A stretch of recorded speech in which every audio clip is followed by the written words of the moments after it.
श्रद्धा विवेक क्रिया से धर्म करें। आचार्य नरेंद्र सूरी नवल आज ग्राम जूटा में चिंतामणि पार्श्वनाथ जैन मंदिर के समीप श्री सुधर्मा स्वामी प्रवचन मंडपम में धर्म सभा को संबोधित करते हुए अष्ट प्रभावक आचार्य विजय नरेंद्र सूरी नवल ने कहा कि जहाँ त्रिवेणी है वहाँ भवतरणी है। मन में श्रद्धा हो, वचन में विवेक हो और तन से शुभ क्रिया हो, यही आत्म धर्म है। आचार्य जितेंद्र प्रभु सूरी ने कहा कि समय बीतता जाता है, पुनः लौटकर नहीं आता।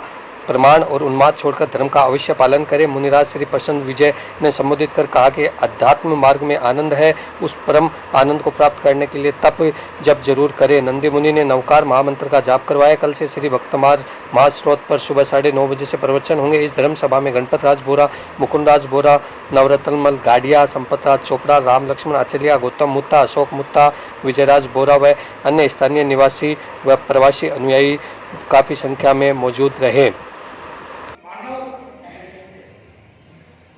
शरीर का पोषण आवश्यकता अनुसार भोजन तो चाहिए, शरीर को भोजन चाहिए कि खाने के लिए जीवन है, ये तो उल्टा हो गया। इसलिए छोटा सा सूत्र करना तो कि कम खाओ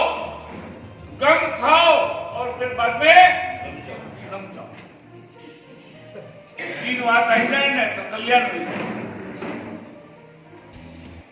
कोई तकलीफ नहीं पड़े। और भगवान महावीर ने कम खाने को भी तप कहा है। कौन सा तप? 6 प्रकार के बाह्य, 6 प्रकार के आभ्यंतर। भगवान महावीर का यह मार्ग बड़ा सरल, बड़ा अनुपम, बड़ा अलौकिक और सभी जीवों पर उन्होंने करुणा की है। करुणा सिंधु महावीर, दया सिंधु भगवान महावीर। उन्होंने कहा कि कम खाओ। उस तप का नाम क्या है? उनोदरी। उनोदरी में क्या करना पड़ता है?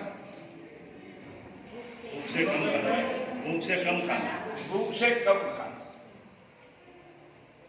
उससे शरीर हमारा स्वस्थ रहेगा, भोजन भी पच जाएगा। और कम खाओ, फिर क्या करो? गम खाओ। थोड़ी जगह रहेगी तो गम भी खा सकते। गम खाना अर्थात क्या? किसी ने कुछ कह दिया, आवेश में कह दिया, क्रोध में कह दिया, नासमझी में कह दिया, तो वो शब्द सुनकर के हमें विचलित। अमृत रूपी भोजन का है, आत्मा स्वस्थ हो जाती है, प्रसन्न हो जाती है। कल हमारी कथा चल रही थी, पंडित जी को राजा ने पूछा, क्या पूछा था? तुम जो कह रहे हो मेरे को ध्यान अंदर नहीं आती है कोई बात। पंडित जी, आप रोज धर्म कथा सुनाते हो, धर्म वाणी सुनाते हो, मैं सुनता हूँ, किंतु मेरे जीवन में कोई परिवर्तन नहीं आया। कोई असर नहीं हुआ। जानता हूं, सुनता हूं, किंतु वो अंदर उतरता नहीं। इसका क्या कारण है? पंडित जी भी आश्चर्यचकित हो गए, अचंभित हो गए कि क्या जवाब दूं।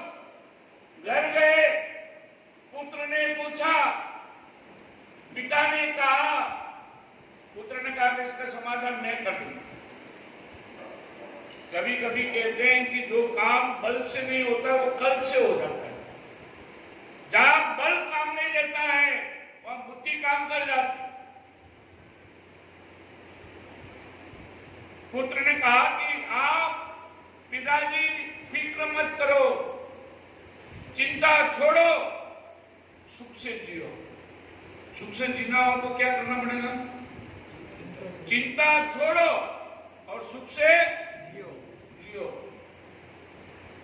सुबह के दिन समय हुआ, तैयार होकर पिता पुत्र राजसभा में जाने के लिए निकले। पुत्र ने एक काम किया। क्या लिया साथ में? कल मैंने बताया, भूलना मत। मैं बार बार टेस्ट करता रहूंगा आपका। मेरी आदत है टेस्ट आपका क्या है मैं पहले परखूंगा, उसके बाद में बेस्ट से बेस्ट मैं दूंगा।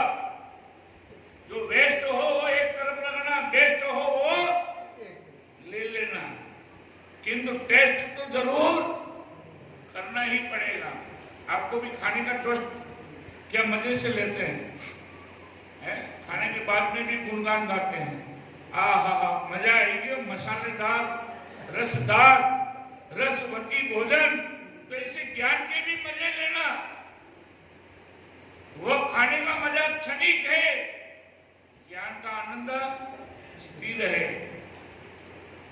पुत्र ने तो रस्से के बंडल लिए, पिता ने पूछा कि ये क्या काम है वहां? अरे पिताजी रहने दो, समय में ये भी काम आएगा।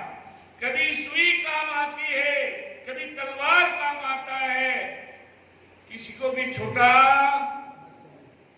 मत समझो, जीवन में ये हमें भाव रखना चाहिए। किसी की भी उपेक्षा मत करो, किसी से ज्यादा अपेक्षा मत करो। ये उपेक्षा भी खतरनाक, ये अपेक्षा भी खतरनाक। आज सभा में पहुंचे पिता पुत्र, राजा भी समय पर आकर के राज सिंहासन पर बैठ गए, सभा भी आ गई, सब अपने स्थान पर बैठ गए। आज गांव में कुतूहल था, आज